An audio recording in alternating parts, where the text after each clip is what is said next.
Pascal Entraîneur devient l'anti-coach.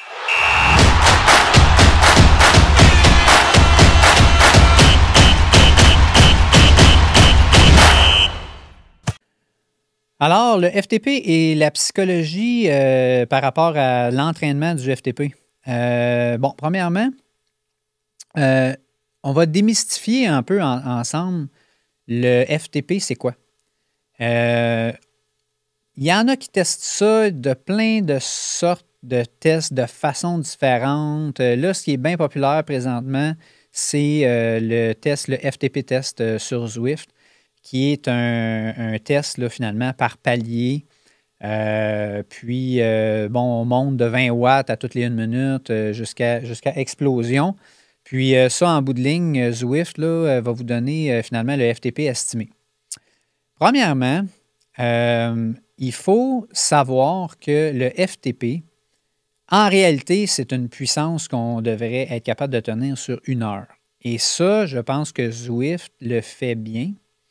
Il estime le FTP sur 1 heure. Il faut juste faire attention parce que chaque entraîneur, chaque système a, si on veut, un peu son langage. OK? Donc, le FTP là, que moi, je me plais bien à appeler là, un FTP d'entraînement va certainement être différent d'un FTP sur 1 heure qui a été testé par Zwift. La première des choses, c'est de savoir le FTP que vous avez. Est-ce que c'est un FTP sur 1 heure ou c'est un FTP sur 20 minutes? Parce qu'on prend normalement 20 minutes, un test incrémenté ou un test 20 minutes, là, meilleure moyenne de watts sur 20 minutes pour établir la FTP. Par la suite, comment on travaille avec ce FTP-là?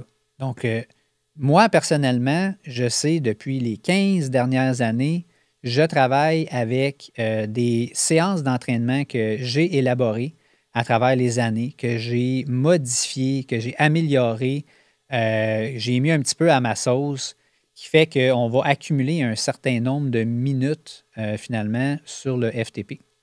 L'acronyme FTP veut dire Functional Threshold Power.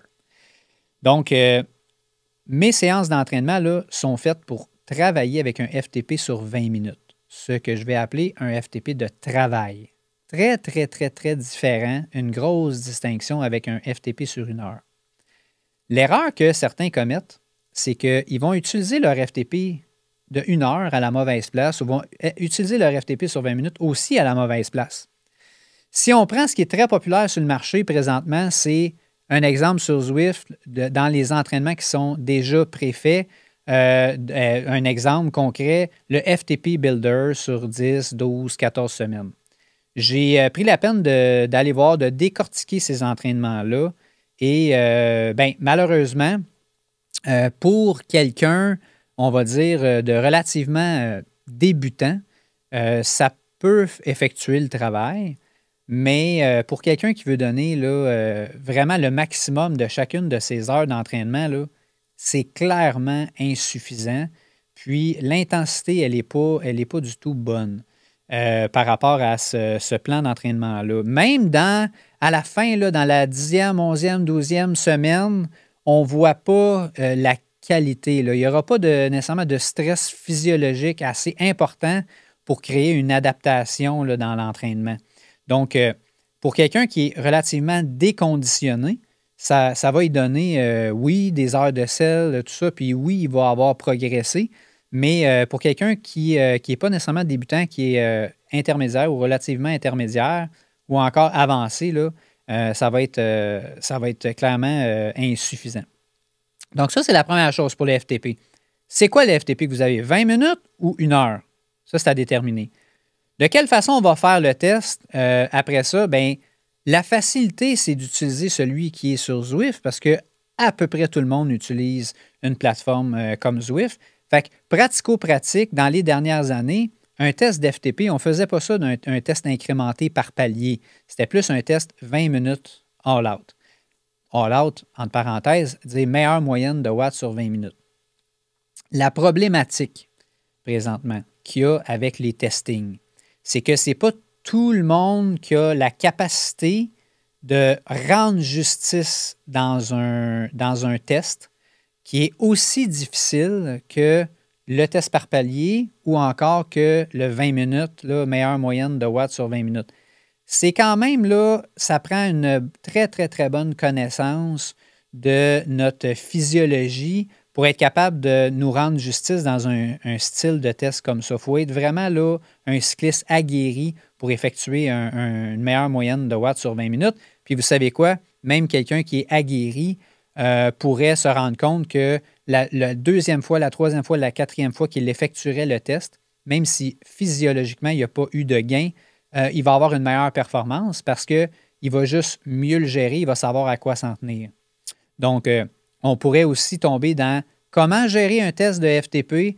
Est-ce que si je prévois faire 300 watts sur mon test de FTP, je pars à 300 watts, puis je vais faire 300 watts de la première minute à la dernière minute? Est-ce que c'est ça la stratégie à adopter? La réponse, c'est pas nécessairement. Ça, on pourrait aussi élaborer sur ce sujet-là. Donc, ça nous donne quoi, ça, finalement, de faire un test ou de valider, finalement, notre FTP? Donc, une fois que j'ai ma mesure, OK, sur 20 minutes, extrapolée sur une heure, on va prendre ici l'exemple du 20 minutes parce que c'est avec ça que je vais travailler pour élaborer ma planification d'entraînement. Bien, le secret d'un entraînement bien réussi, que ce soit dans n'importe quelle filière énergétique, que ce soit en anaérobie, que ce soit en aérobie, en FTP ou en VO2 max, en PMA, le secret, c'est d'aller accumuler du temps de travail dans cette intensité-là. Donc, un exemple, si j'ai 300 de FTP sur 20 minutes, je veux aller accumuler du temps de travail à 300 watts bien entendu, si je suis capable de faire 300 watts sur 20 minutes, bien, on va penser que ma séance d'entraînement, je devrais cumuler donc plus que 20 minutes de travail pour aller peut-être jusqu'à un 35, 36 minutes, 40 minutes, puis peut-être même du 40, 42 minutes de travail à FTP par le biais d'entraînement par intervalle. De là, l'importance finalement des intervalles, c'est d'aller segmenter notre travail qu'on ne serait pas capable de faire d'un seul coup, puis d'aller accumuler plus de temps que le 20 minutes qu'on est capable de faire. C'est ça l'objectif. OK? Oui, mais Pascal, comment ça se fait que moi, si je veux augmenter mon FTP à 320 watts, je ne travaille pas à 320 watts puis que je travaille à 300 watts? Bien, c'est le même principe, là. C'est plus qu'on va accumuler du temps de travail à 300 watts, on va avoir beaucoup plus de capacité éventuellement à pousser 320 watts. Une fois qu'on a fait 2, 3, 4, 5 entraînements par intervalle, puis qu'on a accumulé beaucoup de temps, il vient de plus en plus facile finalement de pousser 320 watts. Ça, on va le retester plusieurs semaines après. Donc, exemple, si on part sur ce qu'on appelle un mésocycle d'entraînement de 6 semaines, dans lequel on va faire 2 entraînements spécifiques de FTP, dans lequel on va cumuler peut-être au départ 25 minutes, 30 minutes. Puis pendant le mésocycle, on va augmenter la capacité pour terminer notre cycle. Exemple, avec un entraînement qui va aller solliciter 40 ou 42 minutes. Bien, c'est par la suite qu'on va refaire un test de FTP puis qu'on va valider l'augmentation du chiffre là, qu'on va avoir fait. Donc, exemple, dans ce cas-ci, si on passe de 300 à 310 watts ou à 320 watts, c'est vraiment de cette façon-là. Là, on peut parler de variabilité des entraînements. On peut pas variabilité, mais plutôt la variété des entraînements. Moi, où est-ce que je vais être, entre parenthèses, un peu plus plate, c'est de dire que c'est le fun, la variété, puis on peut en mettre dans nos entraînements. Par contre, un exemple concret, si une semaine, j'ai fait 5 intervalles de 5 minutes à 300 watts et que j'ai eu vraiment de la misère à compléter le dernier, bien, la semaine suivante, je réussis à faire mon 5 blocs de 5 minutes de façon relativement difficile, mais qui a mieux passé que la première fois. Est-ce que je suis en mesure de confirmer que je commence déjà à m'améliorer dans mon FTP? Alors, la réponse, c'est totalement oui.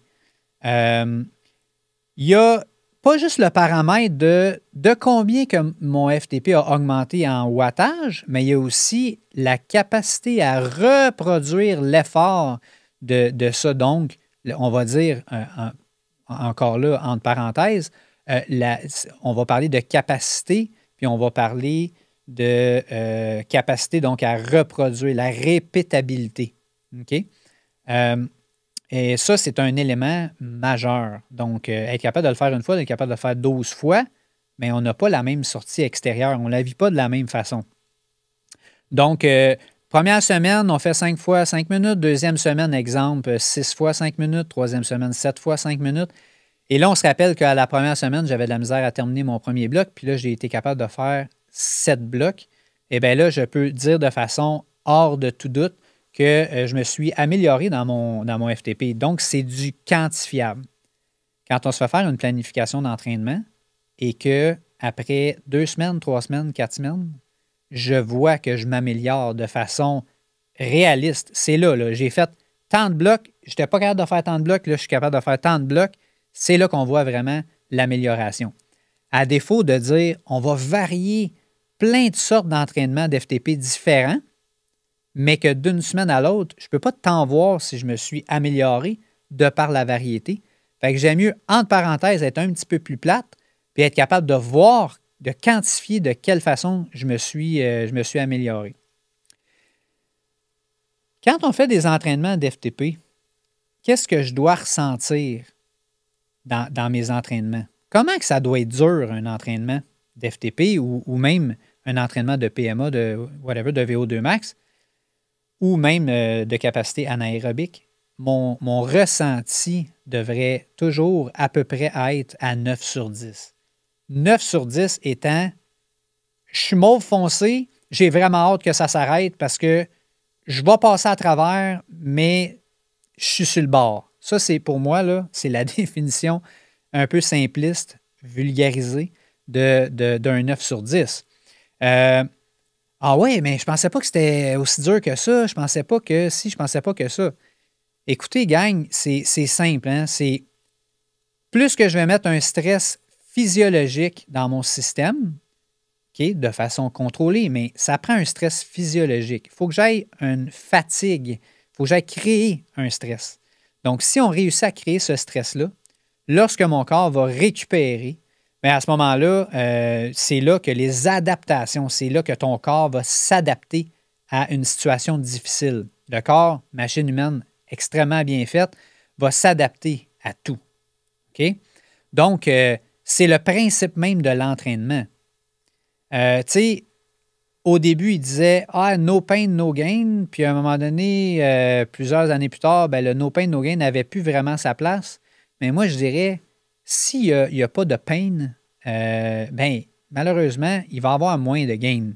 On peut aller à 8 sur 10 dans notre entraînement. Ah oui, OK, j'aurais pu prendre 4 blocs de plus, mais ça l'a travaillé pareil.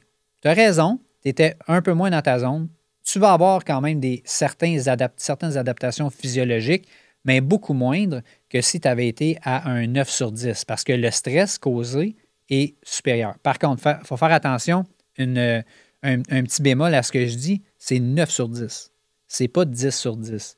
Et non, ce n'est pas vrai que de créer un stress maximal à chaque entraînement va donner plus d'adaptation physiologique. C'est là qu'il faut faire attention. Il y a une différence entre dire « j'étais à 7 sur 10 » puis « j'étais dans ma zone, j'étais à 9 sur 10 ». À un moment donné, il vient qu'on a assez d'expérience comme athlète, qu'on est capable de bien saisir si on est dans notre bonne zone d'entraînement pour créer le stress qu'on veut aller créer. Éventuellement, on va, dans notre exemple, notre cycle de pédalage ou dans notre course à pied, parce que, bon, on parle de Functional Threshold Power, mais on pourrait parler de la même affaire en course à pied. Lorsqu'on court à une certaine vitesse ou qu'on pédale à une certaine intensité, le patron moteur se fait, hein, la biomécanique s'habitue, puis c'est ça qu'on veut aller chercher. Donc, si je pédale à 300 watts ou si je cours à, je vais dire, je ne sais pas moi, 15 km/h, 4 minutes du kilomètre, bien, le patron moteur, la biomécanique s'habitue. Musculairement, on s'habitue. En course à pied, tendineusement, on s'habitue. Musculo-squelettiquement, on va s'habituer. C'est ça qu'on veut aller chercher. Ça va augmenter notre capacité à répéter l'effort dans le temps. Puis c'est ça qui va éventuellement nous causer des adaptations physiques, puis des adaptations physiologiques.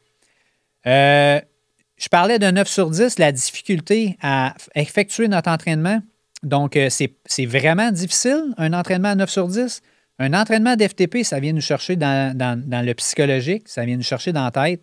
C'est normal. Donc, je vous suggère de vous préparer à faire un entraînement de n'importe quoi, de FTP ou de PMA ou en course à pied, la même chose, à vous préparer comme si vous en alliez faire une compétition. Fait que si vous êtes un coureur cycliste, vous vous préparez d'une certaine façon. La veille de vos entraînements, je vous suggère de faire exactement la même chose. Pourquoi? Parce que quand tu es rendu dans ton, exemple, 5e bloc de 8 minutes ou 6e bloc de 7 minutes, quand on est rendu dans le 5e bloc, 6e bloc, 7e bloc, là, ça vient nous chercher là, physiquement, mentalement, ça vient chercher notre ordinateur central. Donc, si on n'a pas assez de glucides, on n'a pas assez mangé, on n'a pas bien dormi, on a pris de l'alcool la veille, c'est tous des facteurs qui vont venir parasiter finalement notre performance, comme si c'était une performance de compétition. Donc, je vous suggère d'adopter exactement le même comportement. Donc, bien s'hydrater, bien manger, aller chercher notre apport de carbs, de glucides.